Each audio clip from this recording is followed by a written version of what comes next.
Hey, c'est Calimero. Comment tu vas? Moi, ça va bien. Alors, ce soir, je te présente quoi? Eh ben, je te présente mon petit nano de 40 litres avec les Neo Caridina. Alors, c'est des bleus. Je vais pas te dire que c'est des Blue Dream, je vais pas te dire que c'est des Blue Velvet ou autre. C'est des bleus. Parce que dans cette souche, il y a de tout qui sort. Donc, voilà, c'est difficile de déterminer l'origine des Neo Caridina que je détiens à la maison. C'est des bleus. Voilà. Parce que dedans, j'ai des Blue Reedy qui sortent. J'ai des chocos parfois. Il y en a qui sont plus typés un peu Blue Jelly. Et j'en ai d'autres aussi qui sont franchement noirs. Donc, dire de quelle souche, je pense que je penche.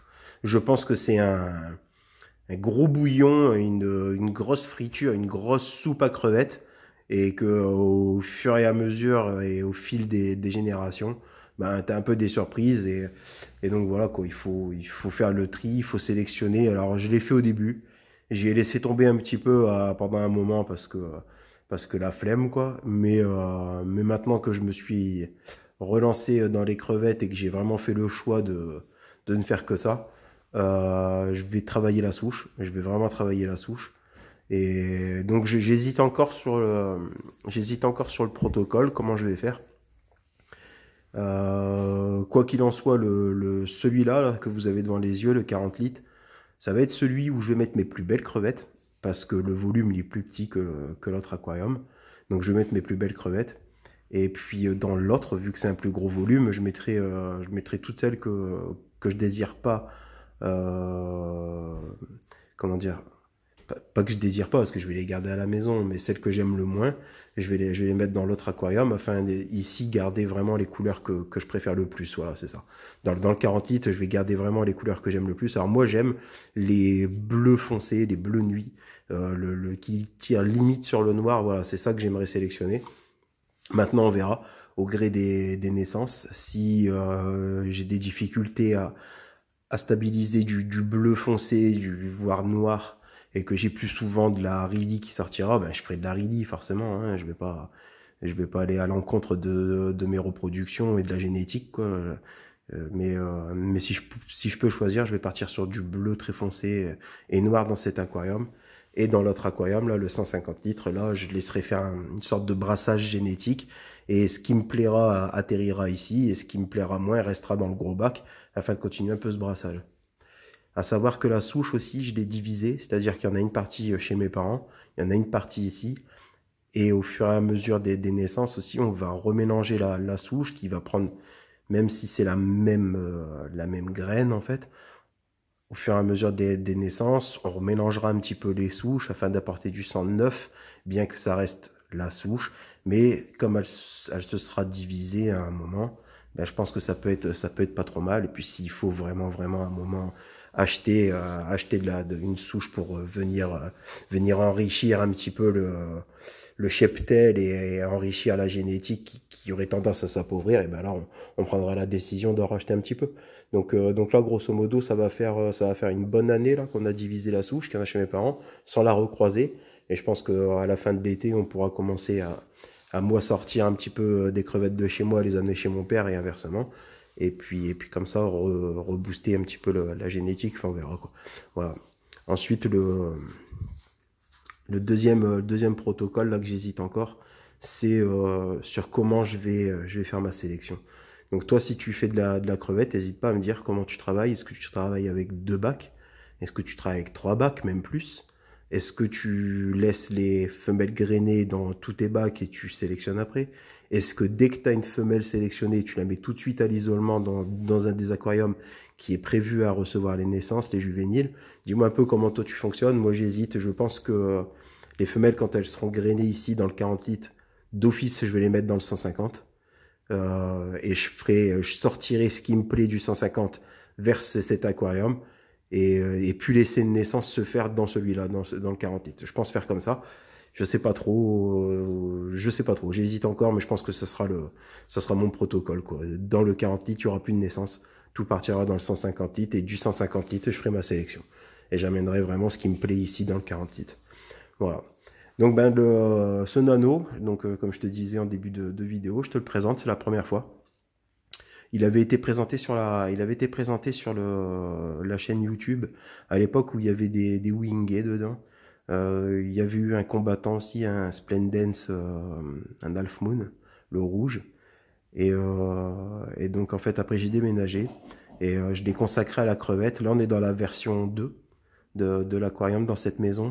Je l'avais fait une fois, il me plaisait moyen, il était cool mais il me plaisait moyen. Là comment je l'ai réaménagé, là il me plaît beaucoup et donc là il bougera plus. Bon maintenant je t'avoue que quand tu vois la densité de la plantation là-dedans, du décor, les roches et les racines, ben c'est pas évident d'attraper de la crevette, hein. Il y a des fois c'est chou blanc, hein. Il y a des fois j'essaye d'en sortir une et puis on recommencera demain, dans un quart d'heure ou dans une semaine parce que j'arrive plus à la choper, quoi. Mais c'est comme ça, c'est ce que je voulais un peu une jungle sous-marine, quoi, subaquatique. Et voilà, quoi, c'est ce que j'ai fait, quoi. Donc là, je vais m'approcher un petit peu pour que vous voyez mieux.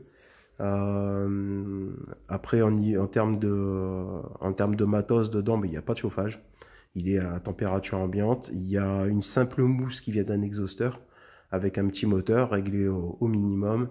Et j'éclaire sur une rampe Superfiche, la LED 40 de 3,5 watts, blanche et bleue. Franchement, c'est bien, c'est suffisant. Après, c'est des plantes faciles, hein, là-dedans. Anubias, Cryptocoryne. Une petite touche d'hydrocotyle qui va partir et puis basta, quoi. Rien de bien méchant, rien de bien compliqué. Et donc ça suffit largement, quoi. Il y a un petit peu de mousse aussi à l'intérieur. Et de la Physidens Fontanus, ça, cette plante, j'adore. J'adore vraiment cette plante. Enfin voilà, quoi, il n'y a rien de bien exigeant, quoi, dans ce truc. Allez, je te rapproche un petit peu de l'aquarium pour que tu vois mieux. Allez, on est un petit peu plus près. Donc, en termes de technique, bon, c'est ce que je te disais, il n'y a rien d'extravagant. Le sol, c'est du sable de Loire, tout basique. Sur l'avant, j'ai une épaisseur d'environ 4 cm. Derrière la roche volcanique, là, il y a environ 7 cm de sol. Pourquoi? Parce qu'en fait, je l'ai recouvert de pouzzolane. Sur les fonds de mes aquariums, on a toujours un petit peu de biocérapon. Là, c'est recouvert de pouzzolane. Et après, il y a le sable de Loire. Pas une grosse quantité de sable, parce que le biocérapon et la pouzzolane dans le sol fait une partie du taf de filtration biologique. Mais aussi là, comme tu peux voir sur l'aménagement du bac, il y a de la pierre, de lave, hein. Donc c'est ça qui m'aide beaucoup à l'épuration de l'eau et aux bonnes bactéries, plus que la filtration. Et voilà, en plus, bon, c'est quelque chose qui me plaît. C'est quelque chose qui me plaît. Il n'y a que dans le fond, mais là, on n'arrive plus à le voir. Il y a une Ocostone qui est normalement destinée à aller dans l'Osaka. Mais bon, là, je pouvais pas complètement tout redégager pour la récupérer, cette pierre. Et par contre, ce que j'ai mis en avant, ce que je veux vraiment qu'il soit flagrant sur ce bac, c'est la pierre de lave. Et c'est pour ça que l'Ocostone, elle est complètement dans le fond. C'était un peu pour rehausser le truc. Et maintenant que visuellement, j'ai réussi le décor comme je le désirais, bon, bah, j'y touche plus, quoi. Donc voilà, normalement, elle devrait être dans l'autre aquarium, mais tant pis, c'est comme ça, quoi. Voilà, donc là, grosso modo, bon, j'ai fait le tour un peu de ce que je voulais t'expliquer sur ce bac. Je voulais te le présenter un petit peu. Après, je vais prendre le téléphone dans la main pour faire des plans un petit peu plus rapprochés, pour que tu vois mieux, que tu te donnes une idée. Dans l'ensemble, ce bac, j'en suis satisfait. Je fais un changement d'eau de 50% tous les mois. Voilà, c'est un petit volume, hein. Il y a 40 litres, mais en vérité, en eau, il y a quoi? Il y a 35 litres, 30-35 litres, quoi. Donc, je fais des changements de 15 à 20 litres. Donc, grosso modo, ça correspond à 20% une fois par mois. C'est juste pour entretenir la chose. Mais en vérité, je suis même pas certain qu'il y ait besoin d'en changer autant. Mais bon, ça se passe bien. Les crevettes, elles supportent. Il n'y a pas de décès, rien du tout. Les reproductions, elles fonctionnent. Donc voilà, population, il y a des acelles, de la crevette forcément, des escargots, donc j'ai des phys et des mélanoïdes, et puis des ostracodes, des basta, quoi, hein, c'est tout, il n'y a rien d'autre, quoi, il n'y a pas de poisson, il n'y a rien de plus. Dans cet aquarium là, j'ai mis des escargots, par contre dans l'autre bac, j'en voulais pas. Je voulais vraiment que les crevettes, elles soient solo, quoi. Bon, voilà, je vais te faire des plans un petit peu plus proches maintenant. Je vais prendre le téléphone dans la main. Ça risque d'être un peu moins stable, mais pour te faire voir un petit peu plus près. Puis bon, voilà, quoi, on aura fait le tour de ce bac et de la présentation. Je vous le représenterai plus tard avec les crevettes que j'aurai réussi à sélectionner. La souche que je voudrais travailler, améliorer par la suite. Donc voilà, ça c'est la génétique et le facteur chance qui fera le reste, quoi. Allez, on se retrouve pour les plans rapprochés et après je te dis, je te souhaiterai une bonne journée. Alors, on commence tout en haut, voilà. Bon, j'ai laissé l'aimant. Voilà. Alors dans l'ensemble, ce bac il tourne pas trop mal. Le seul souci que j'ai avec lui, c'est quelques points verts sur les plantes et un petit peu de cladophora. Alors la cladophora, ça c'est une merde. J'avais mis des boules tout au début que j'ai commencé l'aquariophilie. Ça fait plus de ça fait, que j'avais commencé l'aquariophilie, non pas vraiment, mais que je m'étais intéressé un petit peu plus au bac planté et et à faire des bacs un petit peu plus comment dire, naturels. Parce qu'avant, je faisais du Malawi, quoi, et donc c'était juste des bacs pour les vaches africaines avec des roches, quoi. Et après, j'ai arrêté, j'ai voulu me mettre sur des petits poissons et sur les crevettes, parce que quand j'ai vu les crevettes dans les bouquins, bon, voilà, j'ai complètement craqué. Et je me suis dit, il fallait que je fasse ça. Donc ça, c'était il y a une bonne vingtaine d'années. Et du coup, j'avais acheté les fameuses boules anti-nitrate, pure, dites comme moi, slogan commercial, quoi. Et en vérité, ben, les cladophora, depuis ce jour-là, ne m'ont jamais quitté, quoi. Il y en a toujours une petite touffe qui résiste à droite à gauche sur une racine, sur une pierre ou n'importe quoi. Et à chaque aquarium que je vais refaire, à chaque fois, je vais me retrouver avec de la cladophora. Alors la cladophora, j'ai appris avec le temps que moins tu touches, et plus elle reste à sa place. Si tu commences à vouloir l'éradiquer, il y a un spore qui dégage, elle se met dans un coin, et tu te retrouves avec deux spots à cladophora, et tu touches, et ça va se remettre à un autre coin, et au lieu d'avoir deux spots à cladophora, tu te retrouves avec quatre spots à cladophora, enfin bref, maintenant j'y touche le moins possible, et puis si elle ne devient pas envahissante, tant mieux. Si un jour elle vient à devenir envahissante, et ben, on repartira à zéro, et puis basta, quoi. Donc là, regarde, ici, tu as la Physidens fontanus, là, ça, cette plante, mais je la kiffe, je la surkiffe. Dans mon Osaka, quand je l'avais fait dans l'ancienne maison en bac spécifique, là, il y a la cladophora. Quand je l'avais fait en bac spécifique pour les néocaridina, j'en avais partout. Et j'ai été envahi par les algues filamenteuses. Et c'est une plante qui, comme il y a une croissance lente, qui fait un bon support pour les algues filamenteuses, et je suis reparti d'un tout petit brin. Et là, ça marche, quoi. Cryptocoryne parva, j'adore la cryptocoryne parva. Alors, elle a du mal, hein. L'aquarium, grosso modo, ça fait un an là qu'il est monté ici. Et, et elle commence à peine à me faire des petits stolons. Mais c'est dommage parce que ça, c'est vraiment une plante que j'apprécie. C'est la Physidens, je pense que c'est ma numéro 1. Et la Cryptocoryne parva, c'est la numéro 2. Voilà, c'est vraiment une petite plante que j'adore. Après, j'aime bien les anubias aussi, les petites anubias. Qu'est-ce que c'est beau. Ah, là, il y a une petite acelle. Je ne sais pas si on arrive à la voir, c'est un peu flou. Je suis désolé, je fais ça avec un téléphone. Voilà, là, il y a une petite acelle, là, tranquillou. Bon, ça, la cohabitation, elle se passe bien entre les crevettes et les acelles. Là, j'ai une femelle grainée. Donc, celle-là, elle n'est pas super bleue. Donc, ça va dégager dans le gros aquarium. Je vais attraper ça demain, je pense, tout du moins dans la semaine, ça sera fait. Voilà, là-bas, j'ai une belle crevette.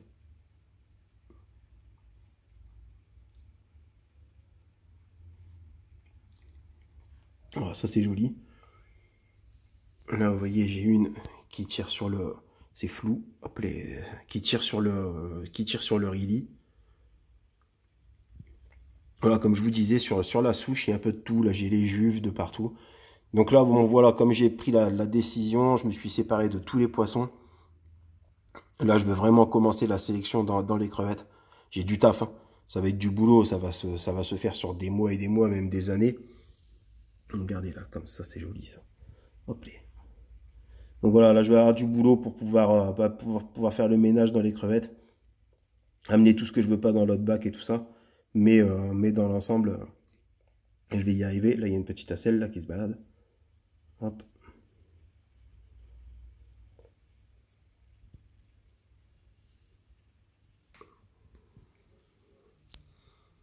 Niveau rampe d'éclairage, on est là-dessus. La superficie en blanc et bleu, c'est suffisant, c'est bien. Hop. Alors moi les bacs à la maison ils sont ouverts. Voilà, là tu vois le rendu de la rampe, l'efficacité du truc. Alors il y a une plante au milieu, il y a la cryptocorine et celle avec les feuilles un peu rondes, là je sais plus comment elle s'appelle cette plante. Je ne sais plus du tout. Il y a un petit brin de Ceratophyllum. Les crevettes qui font bronzette. Alors il y a deux types de mousse aussi. Les mousses, je me souviens plus non plus. J'ai de la Christmas Moss et puis une autre là. Il y a... Je sais pas, n'arrive pas à la voir. Je suis désolé, je suis allé vite avec la caméra, je m'en suis pas rappelé. Là, voilà, j'ai de la mousse et j'ai l'autre, mais on la voit pas bien. Là-bas dans le fond. Hop, voilà. Elle est plus petite. Je crois que ça, c'est de la Christmas Moss. Et là, je pense que c'est juste une mousse de Java classique. J'ai du mal à identifier les plantes. Moi, je retiens pas bien, quoi. Autant quand je les achète et que je viens de les avoir, je les retiens, mais sinon après, j'ai tendance à zapper un petit peu le truc, quoi, parce que c'est un peu, ça fait des années, c'est un peu banal, là, la mousse, et voilà, quoi. Là, l'hydrocotyle, bon, je l'avais enterré, les mélanoïdes, ils l'ont fait bouger, elle s'est fixée là. Je pense que ça va fonctionner, on verra bien, sinon je recommencerai. Voilà, là, c'est cette plante-là, là, la plante avec les feuilles rondes, là, je sais plus le nom, c'est sympa, ça. C'est sympa, après, c'est d'origine africaine, ça, je crois. Mais c'est franchement pas mal. Bon voilà, je t'ai fait le tour du bac. Si t'as plu, bah, n'hésite pas à me le dire dans les commentaires. Mets-moi un petit pouce bleu. Et puis, si tu veux voir la suite, abonne-toi, quoi. Après, moi, je veux pas te faire 50 millions de vidéos. Ça tournera toujours autour des mêmes bacs, les deux pour les crevettes et celui du combattant, la Dread Blue. Mais si tu veux voir l'évolution des aquariums, avoir un peu le suivi d'élevage des crevettes, ben, abonne-toi et comme ça tu verras les trucs, quoi. Voilà, allez, je te laisse là-dessus. On se dit à bientôt. La carotte ici, il en reste un peu. Le poivron, ils l'ont défoncé. Sur la partie, même la peau ici, elle a été bouffée. Elle a été bouffée. J'avais laissé un petit bout de peau. Je l'avais pas épluché. J'ai été couillon. Et j'avais oublié d'enlever le petit bout de peau, mais ils ont tout bouffé. Par contre, la carotte, un petit peu plus de mal. Dans l'autre aquarium, ils m'ont tout défoncé. Et pourtant, il n'y a pas d'escargot de l'autre côté. Bon voilà, je te dis au revoir, on se capte pour une prochaine, je te ferai voir un peu la souche, comment elle va évoluer, les plus belles elles sont ici, et puis voilà quoi. À bientôt, c'était Calimero, ciao l'équipe.